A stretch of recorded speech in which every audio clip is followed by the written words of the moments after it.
Yo no sé si has pensado qué vas a hacer en tu funeral, ¿no? Aunque tú no vas a hacer mucho, ¿no? Pero yo a veces visualizo y digo, a mí me gustaría, ¿sí?, que en mi funeral tocaran esta canción. Ahí está.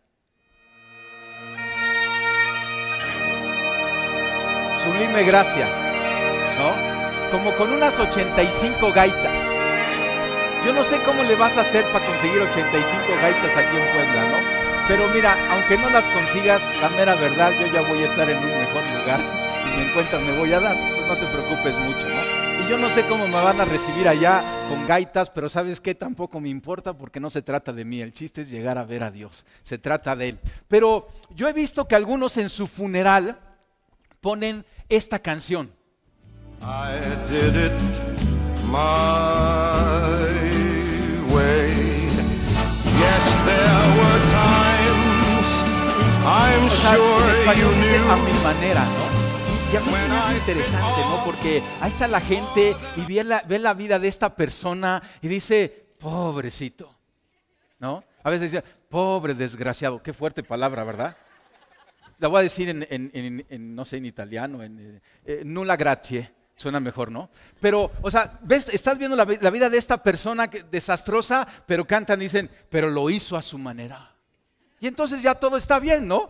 Aunque fue un desastre y arruiné mi vida a mi manera, ¿no? Tuve 5 matrimonios arruinados a mi manera. Hice un desastre de mis finanzas a mi manera. Y así síguele, ¿no? Y a mí se me hace triste porque yo prefiero la de las gaitas, ¿no? Sublime gracia, por su gracia. Pero muchas veces pensamos que solamente con hacerlo a nuestra manera y le ponemos una palomita, aunque los resultados de nuestra manera hayan sido horribles, desastrosos. Yo prefiero hacerlo a su manera, pero que salgan las cosas bien, que hacerlo a mi manera y nada más andar tropezando y tropezando. Y así se llama el título de esta plática, a su manera. Porque en la vida cristiana lo que hacemos es reformatear esta mente que piensa y quiere cantar a mi manera para que logremos cantar a su manera, vivir de acuerdo a su manera. Y te quiero platicar hoy la historia del arca, el arca del pacto, y me voy a basar contando la historia del arca para ilustrarte cómo necesitamos caminar a la manera de Dios. Y el arca, o sea, no es el arca de Noé, también se le llama el arca de Noé, pero no tiene que ver con el arca de Noé, tiene que ver con el arca del pacto, así se le llama. Y el arca del pacto, Dios se los dio a Moisés. Aquí está el arca del pacto. Y entonces el pueblo de Israel, Dios, déjame ir un poquito antes. Dios quería caminar con el hombre, quería demostrar, quería rescatar al hombre porque el hombre había caído de la presencia de Dios. Y entonces Dios, en su plan de salvación, levantó a un pueblo para relacionarse con ese pueblo y a través de la relación con el pueblo de Dios, mostrar a otros cómo es su manera de relacionarse con nosotros y nosotros con él. Y entonces buscó un hombre, Abraham, y de Abraham lo llamó para levantar un pueblo. Abraham tuvo a Isaac y Isaac a Jacob, y Jacob tuvo 12 hijos. Hay las 12 tribus de Israel, pero ellos tuvieron que llegar a Egipto por un rescate ahí en tiempos de José el soñador, porque había hambre en la tierra y hubo un rescate de Dios para su pueblo, pero estaba en Egipto. Pero en Egipto pasó el tiempo y llegaron a estar en esclavitud. Y después de 400 años ahí en esclavitud, Dios levantó a un salvador, a Moisés. Tú vas a ver en el Antiguo Testamento se están levantando estos salvadores que son a imagen, un reflejo de lo que vendría a ser el Salvador de salvadores, Jesucristo, el mero Salvador. Pero entonces Dios levanta a Moisés. Moisés saca a su pueblo de Egipto con señales, con gran poder de parte de Dios, y en el desierto, rumbo a la tierra prometida, él sube al monte Sinaí y le dice, esta es la manera en que nos vamos a relacionar. Y le da las medidas para hacer un tabernáculo de reunión, y Dios decide habitar en medio del pueblo. O sea, en cierta forma Dios se dio y Dios le dio estas medidas para hacer el arca. El arca era como una pequeña caja que estaba hecha de madera de acacia, recubierta de oro, pero tenía específicas medidas y Dios se las dio a Moisés. Esto no fue un invento de Moisés. Fue que Dios dijo de esta manera, y la parte de arriba se le llama la parte del propiciatorio, la tapa, y tenía unos querubines, y Dios le dijo, del medio de esos querubines yo te voy a hablar, del arca yo me voy a comunicar contigo. Y entonces tenían el tabernáculo de reunión, donde tenían el arca, donde tenían en el lugar santísimo, y luego estaba el lugar santo, y donde se hacían los sacrificios, y el sacerdote se lavaba, y le dio toda una ordenanza de cómo relacionarse con Dios. Y este es lo que quiero comenzar. Dios tomó la iniciativa. Y fue Dios, dice Éxodo 25:8, si me ayudas a ponerlo ahí, dice, haz que los israelitas me construyan un santuario para que yo habite en medio de ellos. Entonces, esta es la iniciativa de Dios. Dios quiere habitar en medio de nosotros. Porque si Él está en medio de nosotros, podemos hablar con Él, escuchar a Él, y va a haber bendición para nosotros. Él quiere una familia, y si ese es un padre, estamos hablando del Padre nuestro, y Él quiere ser un padre para nosotros, el padre tiene que estar en medio de la familia. Entonces Dios tomó la iniciativa, le dio a Moisés las medidas del arca, y a donde iba el pueblo de Israel, iba el arca, y durante 40 años el pueblo de Israel se movía por el desierto, pero siempre iban trasladando el arca. Mira lo que dice, y por qué es que Dios tomó, o sea, Dios se dio para bendición. Mira este pasaje de Josué 3:11. Y dice, ya la siguiente generación, Moisés murió en el desierto, pero la nueva generación, capitaneada por Josué, iba a pasar a la tierra prometida. Y para llegar a la tierra prometida tenían que atravesar el río Jordán. Y el río Jordán es un río bastante grande, ¿no? O sea, no es como el río Bravo, aunque el río Bravo está bastante grande, más bien como el Grijalva o algunos de allá de Chiapas, ¿no? De esos ríos que tú ves y dices, ¿me aviento o no me aviento? ¿No? Y como que está difícil porque hay mucha corriente, están grandes. Y dice que Dios le dijo a Josué, van a cruzar el Jordán. Y entonces el arca del pacto, es este pasaje en Josué 3, que pertenece al Señor, no te me adelantes, la anterior. El arca del pacto que pertenece al soberano de toda la tierra, cruzará el Jordán al frente de ustedes. Y esto es muy interesante. O sea, porque el pueblo de Israel tomó el arca, eran 2 millones de gentes que iban a pasar a la tierra prometida, era una tierra llena de enemigos que tenían que vencer, pero delante de ellos iba el arca de Dios. El arca de Dios representa la presencia de Dios. La presencia de Dios iba adelante. Y entonces ahora sí pon la imagen, ¿no? Así va el pueblo cruzando. No había fotografía en ese entonces no les pude conseguir una fotografía, pero ahí está un dibujo de lo que nos describe la Biblia. Y entonces iban los sacerdotes cargando el arca, y lo que narra el libro de Josué es que en cuanto los sacerdotes dieron el primer paso sobre el Jordán, las aguas del Jordán se detuvieron. Se secó todo lo demás y todo el pueblo pasó en seco. ¿Verdad que es algo increíble? O sea, increíble es, no lo puedo creer. Porque todo lo que sucede con la presencia de Dios es sobrenatural. Es algo que no creemos, pero cuando sucede decimos, ahora sí lo creo. Porque yo no sé cuántas veces has visto tú un río que de repente se pare para que tú pases en seco. Pero aquí estaba pasando, y esto es lo interesante, el arca iba delante del pueblo. Y donde estaba el arca había bendición. Mira otro pasaje que está en 2 de Samuel 6:11. Ahorita voy a explicar un poquito qué sucedió aquí con el arca, pero dice, fue así como el arca del Señor permaneció 3 meses en la casa de Obed-Edom de Gat, y el Señor lo bendijo a él y a toda su familia. Porque el arca estaba ahí, la presencia de Dios está ahí. Tú y yo queremos la presencia de Dios. Yo quiero que Dios me bendiga a mí y a toda mi familia. Entonces, fíjate lo que está sucediendo. El arca, entonces, Dios se la da a Moisés. Estamos hablando del año de 1500 antes de Cristo, cuando Dios se la dio a Moisés. Moisés se la pasa a Josué. Y toda la conquista sucede con el arca de frente y van venciendo, primero empiezan con Jericó y van venciendo a sus enemigos. Y después de que pasa el tiempo, el arca llega un momento en donde está en Siloé, ¿sí? Que es una parte de, en el año 1000 antes de Cristo. Es una parte que está en Israel. Todavía no llega a Jerusalén porque Jerusalén todavía no la habían conquistado y no se había fundado como la capital del imperio del reino de Israel, pero llega a Siloé en algún momento, porque después de que estuvieron, el arca iba con toda la manera en que Dios lo había dicho que se cuidara, se transportara, estaban en el lugar santísimo. No cualquiera podía entrar al lugar santísimo, solamente el sumo sacerdote, y al entrar tenía que rociar sangre de corderos, el sacrificio de expiación por su pecado y por el pecado del pueblo. Toda una ordenanza que Dios había dado, pero el pueblo de Israel se empieza a olvidar de Dios.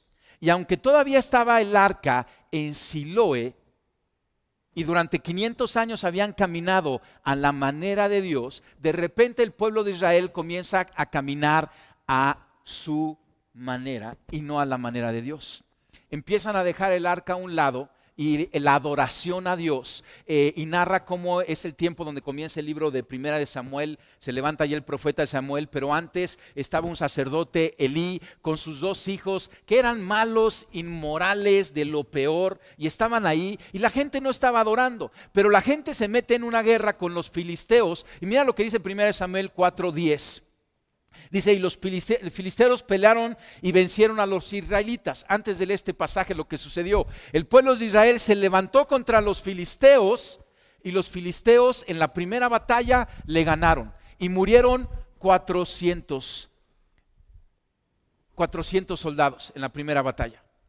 Y entonces el pueblo de Israel regresó y dijo, ¿qué pasó? ¿Por qué no ganamos? Y a algunos se le ocurrió, ¿por qué no traemos el arca del pacto?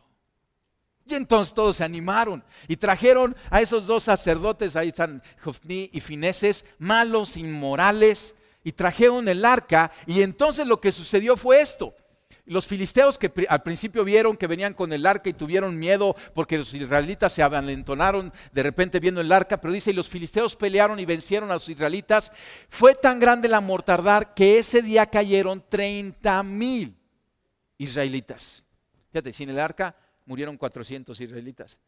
Con el arca murieron 30,000 israelitas. Y tú dices, ¿y la bendición del arca dónde estuvo? Además, los filisteos se llevaron el arca de Dios y mataron a Hofni, Finés y los 2 hijos de Elí, ¿no? O sea, los filisteos son incircuncisos. ¿Qué quiere decir eso? Malos paganos, no tienen nada que ver con el pueblo de Dios. Eran los enemigos del pueblo de Dios. Y los enemigos vencieron al pueblo de Dios a pesar de que tenían el arca. ¿Por qué? Porque el pueblo de Dios agarró el arca como un amuleto.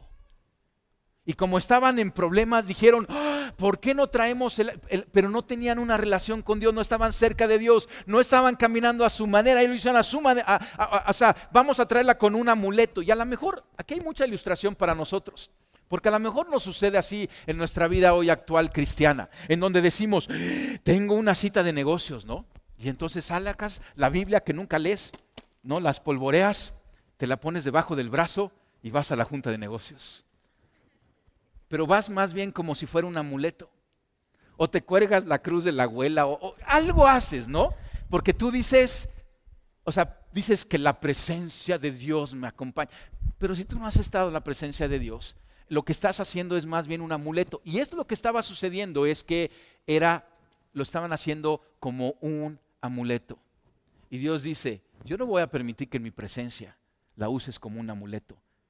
Es mucho más profundo que eso, mucho más entero y completo y de bendición, y hay una relación que tú y yo que tenemos que tener. Tú no puedes tomar la presencia, o sea, la presencia de Dios es para relacionarnos con Dios.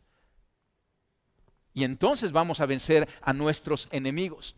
Y lo que sucedió después, dice que los filisteos se llevaron el arca de Dios. Y entonces los filisteos se les ocurre, pues vencieron, iban felices, le ganamos a esos israelitas y vencimos a su Dios, pensaban ellos. Y pusieron el arca de Dios en su templo, donde estaban sus dioses. Mira este pasaje, 1 Samuel 5:2. Dice, tomaron el arca y la metieron en el templo de su dios Dagón y la pusieron junto a ese ídolo. Al siguiente día, cuando los habitantes de Asdod se levantaron, vieron que Dagón estaba arrodillado ante el arca del Señor.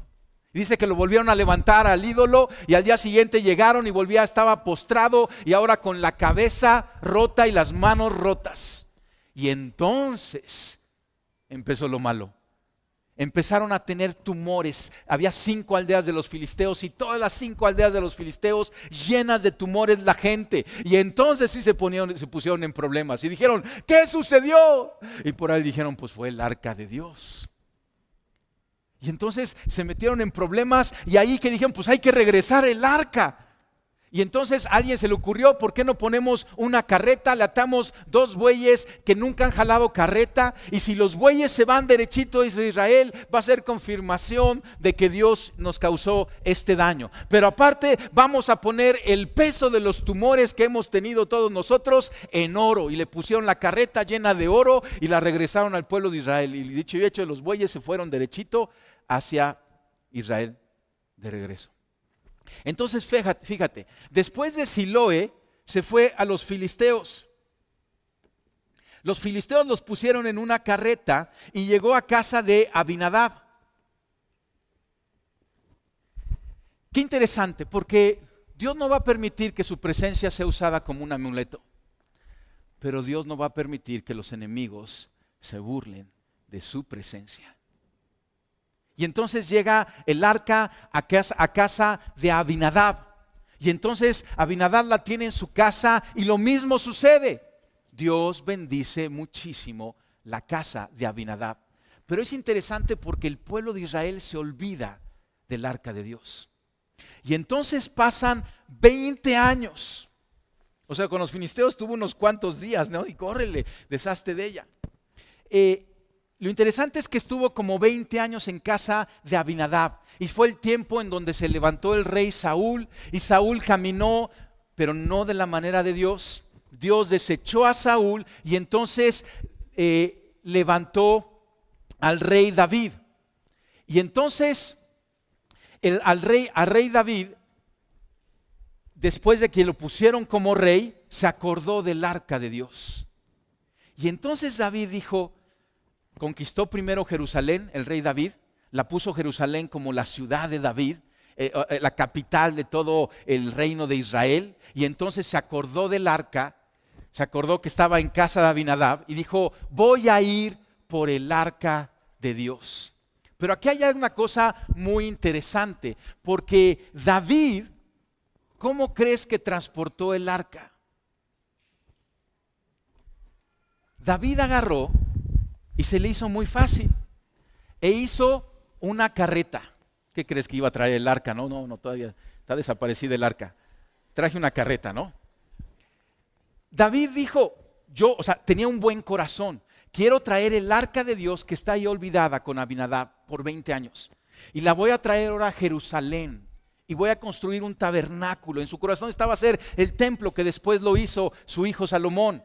Pero entonces dijo, la voy a traer de casa de Abinadab a Jerusalén. Y se le hizo muy fácil. Construyó una carreta nueva y puso a los bueyes y subió la carreta e iba todo el pueblo y los levitas de una manera increíble, iban contentos. Pero sucedió, creo que lo tenemos ahí adelante,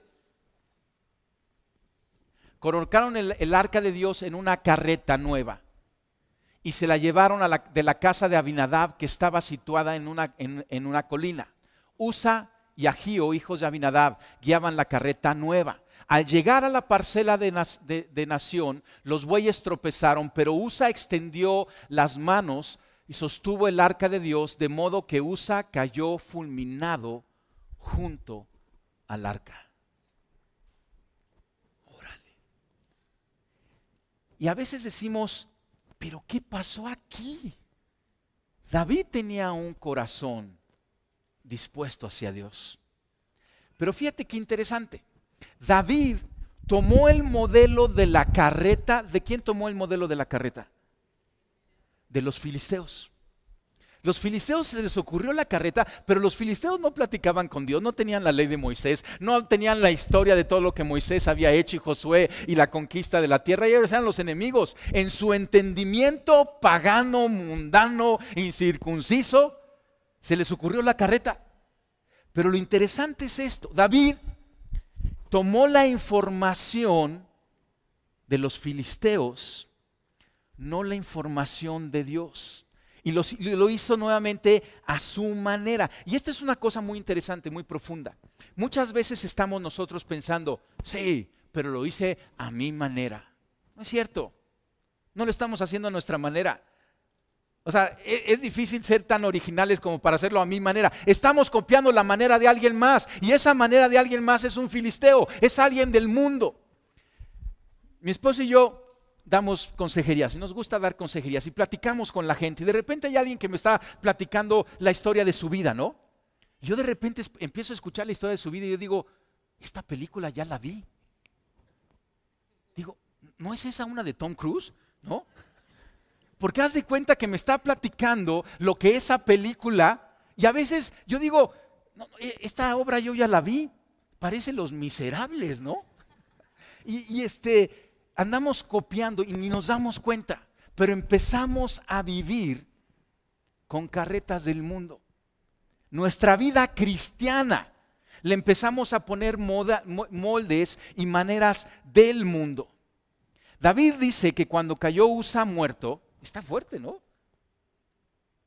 O sea, a veces, porque Usa también tenía buen corazón, se extendió para que no se cayera el arca y cayó fulminado. A veces pensamos que lo que no sabemos no nos va a hacer daño. Y esa es una mentira. Lo que te hace daño, punto.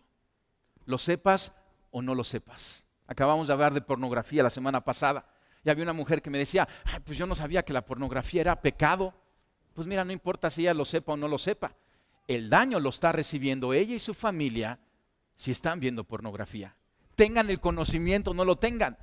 Y aquí está toda esta escena y lo que cuenta es que David le sucedió dos cosas. Primero, se enojó mucho con Dios. ¿Nunca te has enojado con Dios? Hijo, no te hagas. Nos enojamos con Dios cuando nos pasan cosas como le pasó a David con lo de Usa. Y nos enojamos y volteamos al cielo y decimos, ¿pero por qué? Si yo tengo un buen corazón dispuesto. Pero yo creo que el cielo dice, sí, pero nomás no estás siguiendo la manera de Dios. Pero lo segundo que sucedió con David es que dice que tuvo gran temor de Dios. David amaba a Dios, pero no le temía a Dios. Pero después de esto tuvo un gran temor de Dios. Y entonces dijo, o sea, David no se venció. Claro que como que se fue a casa y se puso a estudiar la ley de Moisés y pidió consejo. Y entonces caminó a la siguiente escena que fue a su manera. 1 Corintios 15, 13 de 15. Dice, no habíamos consultado a Dios acerca de cómo trasladarla de la manera apropiada. No lo habían hecho. Más bien había consultado la tradición, los filisteos, y te tienes que preguntar, ¿cuántas veces tú tienes carretas en tu vida? ¿Cuántas veces hay carretas en la iglesia? Porque a lo mejor alguno pregunta, ¿y por qué en esta iglesia no hacen? Pues tienes que preguntar, si era una carreta ya la sacamos de aquí. Si es la manera de Dios, aquí debe de estar. Y entonces dice, así que los sacerdotes y los levitas se purificaron para poder trasladar el arca del Señor. Y entonces los levitas llevaron el arca de Dios sobre los hombros como las varas para transportarla tal como el Señor le había indicado a Moisés. Entonces de Abinadab, cuando todavía era a su manera, llegó a casa de Obed-edom. ¿Sí? Y de casa de Obed-edom por fin llegó a Jerusalén. Pero lo hicieron a la manera de Dios. Y como Dios le dijo a Moisés que lo hiciera, es con un par de varas de acacia también, forradas de oro. Entonces yo traje un par de varas de madera, no me dio el tiempo de forrarlo de oro, ni el tiempo ni el presupuesto, pero bueno, es una ilustración, ¿sale? Yo necesito, y entonces tenía que ser trasladada en los hombros de 4 sacerdotes. Necesito 4 varones, a ver, pásale, José Luis, pásale. Aquí estos 4 hombres valientes. Si quieren, bueno, pásenle acá arriba para que lo vean y así luzcan bien. Esta es la manera de Dios. Entonces David desechó la carreta y entonces lo hizo a la manera de Dios. Y entonces tienen que ponerse esto sobre sus hombros. Ándale, como que mejora sobre este hombro tú. Ándale, como que así van afuera y así están. Y entonces aquí estaba el arca de Dios. Y entonces, pero espérame, estos no eran cualquiera pelado ahí, a ver, vente, ayúdame, así como le hice ahorita, ¿no? Y no, que no es que ustedes son cualquiera de todos, ustedes son padre y todo. Pero tenían que ser sacerdotes. Se tenían que purificar. Y David dijo, pásenle un rato y purifíquense, porque ¿se acuerdan lo que le pasó a Usa? O sea, aguas. Purifíquense y demás. Y entonces David fue ahí y llevaba alabanza y salterio, lo estamos leyendo ahorita en el libro de Crónicas, ¿no? Y entonces lo que hicieron ellos es que dieron 6 pasos, dan 6 pasos.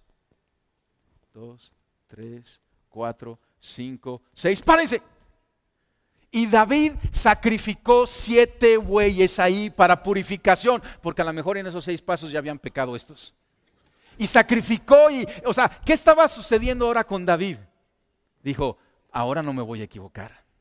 Lo voy a hacer a la manera de Dios, aunque parezca exagerado. Y así se fueron caminando hasta Jerusalén, sacrificando y adorando a Dios y con salterio. Estos amigos estaban sudando no por el peso del arca, por la responsabilidad de estar ante la presencia de Dios. Y entonces David lo hizo a la manera de Dios. Gracias, jóvenes. Ya si quieren, déjenme aquí. Mis varas, dales un aplauso aquí a los varones valientes. Y entonces dice, tal como el Señor le había indicado a Moisés. Fíjate, o sea, estamos hablando aquí en el año 950, más o menos antes de Cristo. Moisés se lo dio en el año 1500, habían pasado ahí 550 años más o menos. Y ellos regresando a lo que hace 550 años, Dios había dicho. La Biblia nos habla que revisemos las sendas antiguas. Hay sendas antiguas que Dios nos ha dado para que tú y yo caminemos con ellos.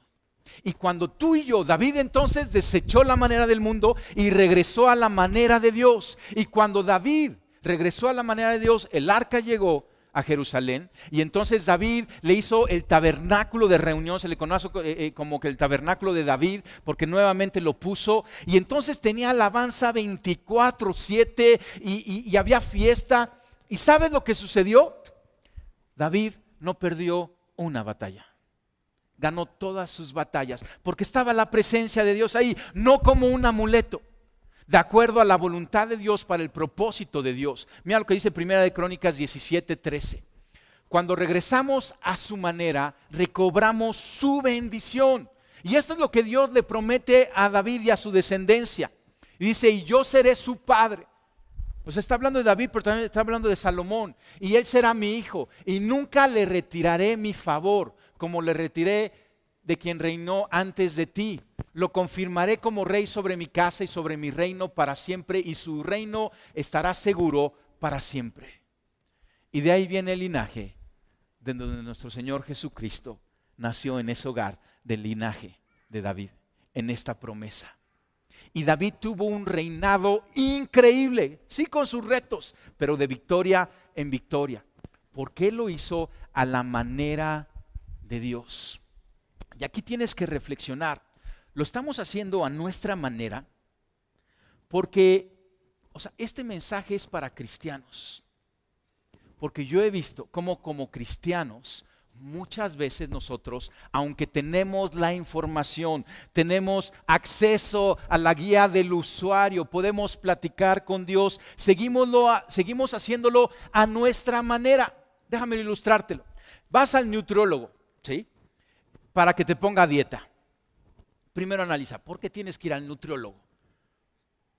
Pues porque estás sobre de peso, ¿no? Y entonces vas con el nutriólogo y el nutriólogo te da tu dieta y tú vas ahí caminando y después de un año de ir con el nutriólogo ya se cansa y dice, ay, o sea, ¿qué onda? ¿O lo vas a hacer a mi manera o lo vas a hacer a tu manera? O sea, a lo mejor me quieres mucho y por eso me vienes a visitar durante todo este año. Pero aquí hay de dos. Tu manera fue la que te trajo aquí con sobrepeso. O lo haces a mi manera o esto no va a dar resultado. Y entonces después de un año tú dices, revelación de Dios. Lo voy a hacer a la manera del nutriólogo. Y te vas y lo haces a la manera del nutriólogo y en 15 días bajas lo que no bajaste en un año. ¿Qué pasa? O sea, ¿te puedes identificar un poquito con esto? ¿Cuántas dietas se necesita para bajar de peso? Una, no necesitas ir de nutriólogo en nutriólogo, una. Con una bajamos totalmente de peso. Si la obedecemos, si la hacemos a la manera del experto, en este caso un nutriólogo, de igual manera con Dios. Dios, ¿cuántas consejerías necesitas para arreglar tu matrimonio? Una. Es una consejería de parte de Dios. Si la obedeces y te rindes. Pero ¿verdad que nos encanta editar? Y le metemos y no, está muy exagerado el nutriólogo, ¿no? Y le ponemos una cosita y le ponemos acá y sustituimos la lechuga por tortillas y nos editamos, ¿no? Y nomás no funciona. O una receta, déjame otra ilustración, ¿no? Entonces, ¿y de dónde saca tanta ilustración el pastor? Son puras anécdotas de vida, ¿eh? Pero bueno, una receta de cocina, ¿no? Te dan la receta del pastel y tú ves la receta y de repente dices, ay, ¿para qué bicarbonato? O sal, sí es una cucharadita y no se la pones. Y de repente sale el pastel horrible. O la receta nomás no sale. Y tú dices, ¿qué sucedió?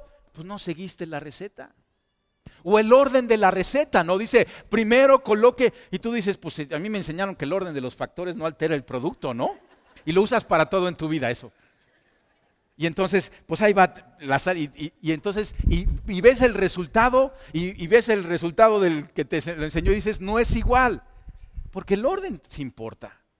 Igual en nuestra vida cristiana, a veces le estamos quitando ingredientes que Dios dice. Ay, ¿para qué pedí perdón? Ya, pues total, vamos a reconciliarnos y ¿para qué me arrepiento? Y no, el perdón es esa cucharadita de sal que hace la diferencia. El confesar nuestros pecados, ¿no? O a lo mejor en el orden de las cosas, tú dices, pues si me voy a casar y voy a tener sexo, pues de una vez voy a tener sexo y ya luego me caso. No funciona así, porque luego vienen con el matrimonio, con el consejero, hecho un relajo. Y en cuanto uno empieza a revisar la receta, dices, pues ya vi, le pusiste el sexo antes que el pacto. Y era al revés, primero el pacto y luego el sexo. O sea, porque si hay un lugar para todo, Dios diseñó, pero en el orden de Dios, en la manera de Dios. Y si tú y yo, pregúntate, ¿será eso lo que falta en mi vida? A lo mejor estás enojado con Dios porque has tenido un evento tipo USA. Algo se ha muerto en tu vida. Y tú dices, Señor, pero yo tenía una buena, era en verdad todo ese dinero que iba a ganar ilegalmente lo quería ahora usar legalmente. Sí, pues en verdad yo iba a diezmar ¿no? Pero mejor, ¿será que? Porque Dios es a su manera. ¿Nos tendremos que rendir ahí? ¿Será que hay algo que has puesto en desorden? ¿Será que hay algo que has editado? No le quites ni una coma a la palabra de Dios. Todo tiene un motivo, todo tiene una razón. Y si jóvenes, si tus padres te están dando un consejo y es un consejo bíblico, y a lo mejor tú dices, qué exagerado, si es un poquito de bicarbonato, ¿no? Hazle caso. Pero si de todos modos va a suceder, ¿por qué no antes? Todo tiene una razón de ser y Dios tiene un propósito. Si Dios dijo que tenía que ser cargada el arca en los hombros de los sacerdotes, tiene una razón, una profundidad, una lógica perfecta. Porque tú ves el arca y tú dices, pues está mejor el arca, pues está bien fácil. Perdón, la carreta, gracias, Carlos. Está mejor la carreta. No, pues no la sudas, no trabajas, está más fácil. El que trabaja es el güey, ¿no? Y entonces, y nos engañamos nosotros mismos. Pero si Dios ha dicho que es de una manera, tenemos que caminar de esa manera. Ahora, el arca, lo interesante es que después estuvo en Jerusalén en el reinado de David y otros reyes, pero después el pueblo de Dios se alejó nuevamente de Dios, olvidó la presencia de Dios, el comunicarse con Dios, y fue llevado a Babilonia. ¿Se acuerdan? El domingo pasado nos hablaron de Babilonia, Daniel ahí en Babilonia, y llegó ahí en Babilonia, y entonces es muy interesante porque el arca se perdió. No nos dice la Escritura qué sucedió con el arca. Desapareció. Algunos dicen quizá cuando fue invadido Jerusalén, fue destruida, fue llevada. Algunos dicen no, es que fue Jeremías quien se la llevó y la escondió por una cueva. No sabemos qué sucedió, pero ¿sabes qué? Déjame platicarte qué representa el arca. El libro de Hebreos, esto ya es el Nuevo Testamento, Hebreos 9, 4, 5, nos dice, en el arca había una urna de oro que contenía el maná, ¿te acuerdas? Es como una caja.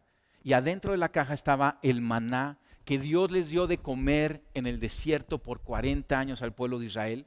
Estaba la vara de Aarón que reverdeció, esa vara que Aarón llevaba con la que sacó al pueblo de Israel, con señales con la que Moisés puso y abrió el mar muerto, y las tablas del pacto, esas tablas que Moisés escribió, la segunda versión, porque la primera la rompió, pero la segunda versión estaba aquí en el arca, y representa la ley de Dios, la manera de relacionarnos con Él, el pacto que Dios había hecho con su pueblo.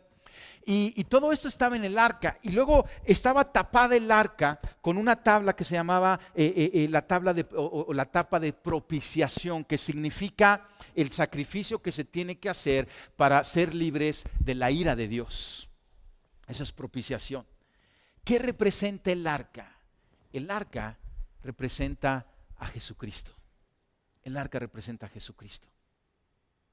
Y entonces es muy interesante porque el arca desapareció más o menos como en el año, entre el año 500 y 400 antes de Cristo. Desapareció. Pero el arca es Jesús, que representa la presencia de Dios. Dios mismo toma la iniciativa y nos da algo mejor que el arca antigua. Ahora nos da Él mismo hecho carne. Porque Jesucristo, y Él lo dijo, mi Padre les dio de comer el maná en el desierto. Y ese pan venía del cielo, pero es Él el que da el pan verdadero que viene del cielo. Y Jesucristo dijo, yo soy el pan de vida. El que de mí come no va a tener hambre. Jesucristo es el pan del cielo. Él es la vara de Aarón que reverdeció, porque Él caminó a la cruz en obediencia al Padre, vivió una vida santa y en la cruz dio su vida y murió, pero al tercer día reverdeció y venció a la muerte, y Él resucitó, y Él es las tablas del pacto, el pacto, porque ahora en su sangre Él selló el nuevo pacto en el cual tú y yo vivimos. Antes el sacerdote entraba una vez al año detrás del velo y tenía que hacer sacrificios y otras cosas, pero Jesucristo se sacrificó Él mismo y roció con su sangre para que tú y yo podamos entrar a la presencia de Dios. Él rasgó el velo y ahora tú y yo podemos entrar a la presencia de Dios. El arca es una figura de quién es Jesucristo para nosotros. Jesucristo es la presencia de Dios, es Dios mismo. Y el arca tenía que ser puesta en el templo, en el lugar santísimo. Pero Dios, en su infinita sabiduría, decidió ya no habitar en templos hechos con manos humanas. Decidió habitar en estos templos que Dios mismo hace, en nuestro corazón. Y cuando tú y yo creemos en el amor del Padre manifestado en Jesucristo, creemos en la obra de Jesucristo, su vida santa, su muerte, su resurrección, y lo declaramos como el Rey nuestro Señor, Él viene y habita en nuestro corazón. Familia, y ahora tenemos el arca de Dios en nuestro corazón. Algunos dicen, ¿y será que encuentren el arca y que quién sabe qué? No te preocupes, el arca está aquí y ya la hemos encontrado. Es Jesucristo vivo en nosotros. Pero te voy a hacer una pregunta. ¿Cómo trasladamos el arca a nuestro corazón? con carretas? Él nos dijo cómo hacerlo. Y Él dijo, a todos los que creen en mí. El apóstol nos dijo que si confesamos con nuestra boca que Jesús es el Señor y lo creemos en nuestro corazón, somos salvos, somos hechos hijos de Dios y Jesucristo habita en nuestro corazón, somos hechos nuevas criaturas. ¿Cómo lo hacemos entonces? ¿Cómo trasladamos el arca de Dios? Con una oración, con una simple oración. Y hoy en día, la manera en que tú y yo trasladamos el arca de Dios es a través de la oración. En nuestros hombros, tú y yo oramos. Y la primera oración que hacemos en nuestra vida cristiana es recibir a Jesucristo. Pero después vienen otras. Y ahí quiero aterrizar esta enseñanza. Yo sé que Dios te ha estado hablando de muchas áreas en tu vida y está bien. Quizás es dieta, quizás es receta. Quizás es echar fuera carretas. Quizás ya no tener amuletos religiosos pensando que eso te está dando la libertad. Yo no sé qué Dios te ha hablado, pero déjame aterrizarlo en esto. La oración es la manera que Dios quiere que traslademos su presencia. Porque donde está su presencia, ahí vamos a ganar las batallas. Si tienes una batalla, la presencia de Dios tiene que ir delante. Tienes que cruzar un gran río, la presencia de Dios tiene que ir ahí adelante. Tienes que reconciliar una relación, la presencia de Dios tiene que ir ahí adelante. Pero la manera en que tú y yo trasladamos la presencia de Dios es a través de la oración. La primera y más importante oración es cuando lo recibimos en nuestro corazón.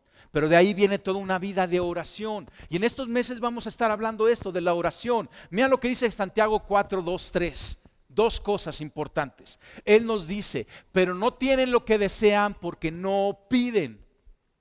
Déjame pausar ahí.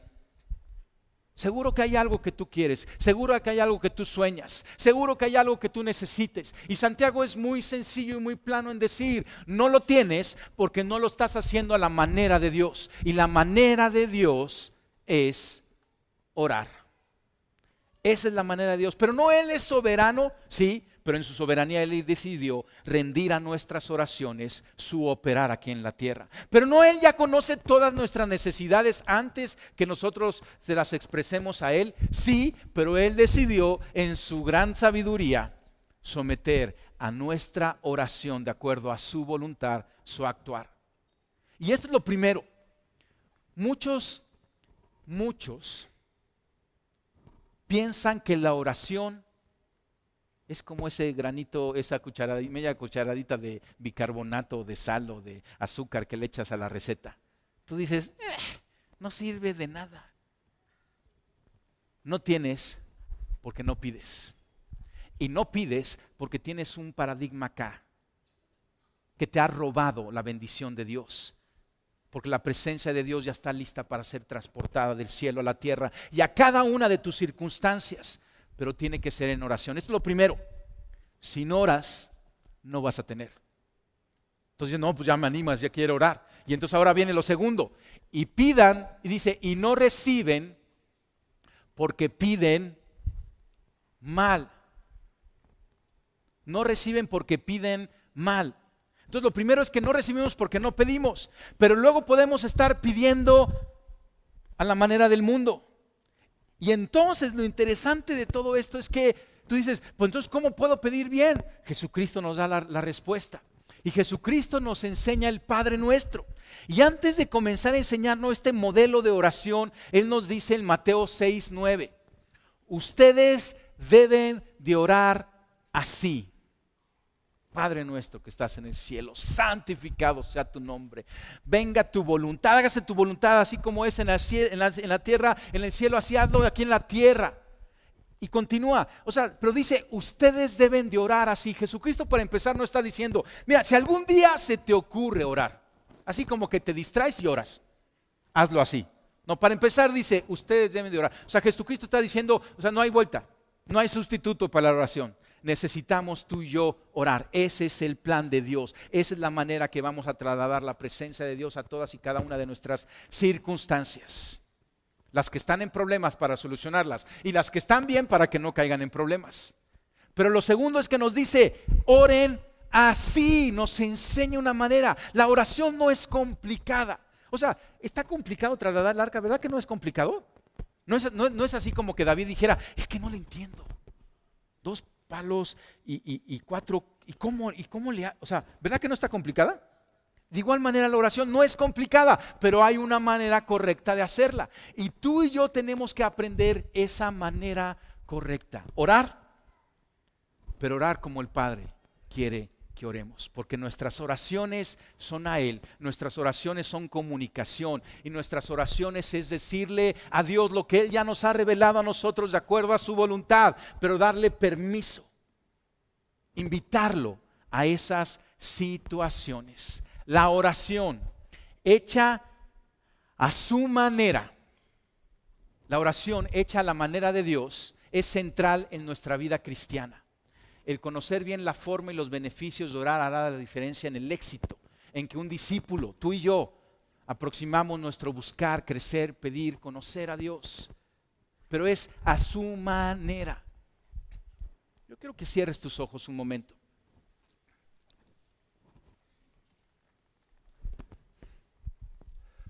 Vamos a iniciar el curso de oración.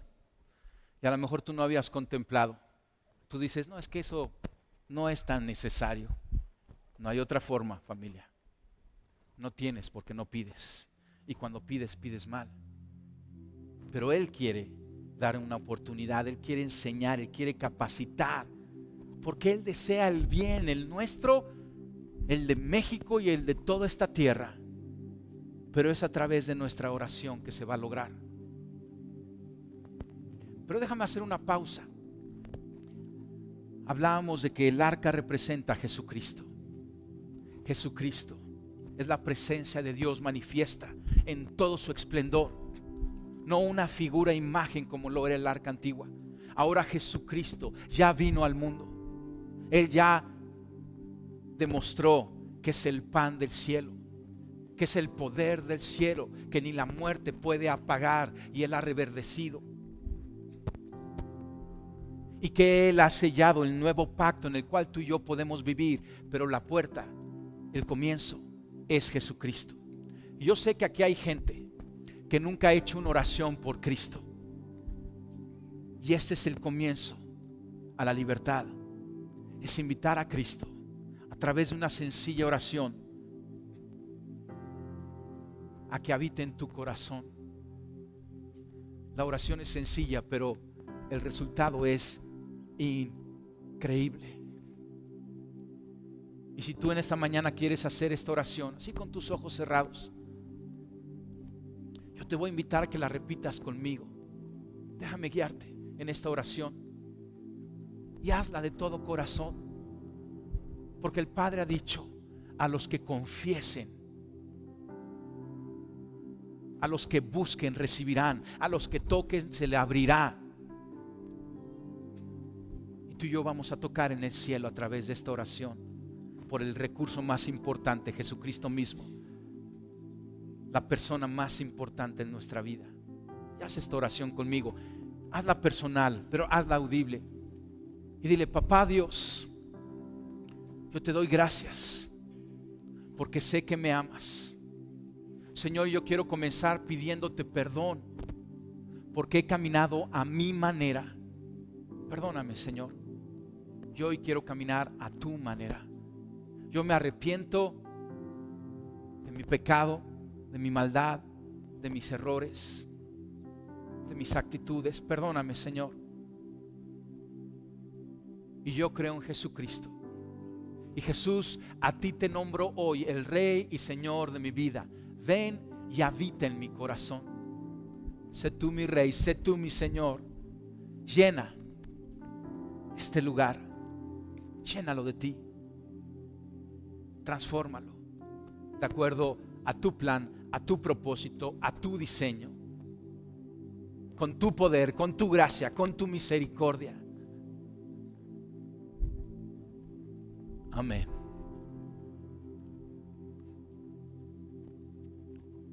La presencia de Dios se ha trasladado al corazón de muchos. Jesucristo mismo. Y entonces vas a ver algo increíble en tu vida suceder. ¿Qué sigue? camina de acuerdo a lo que Dios te va revelando, lo que lees en la Biblia. Es el libro de familia. Sé obediente, no le agregues, no le quites, no le edites, solamente cúmplelo y todo va a estar bien. Yo quiero que te pongas de pie un momento y yo quiero que entonemos este canto y que medites esto en tu corazón. Quizá has sido necio en caminar a tu manera y es tu decisión, pero quizá Dios hoy te ha hablado y dices: ya entendí, me voy a someter.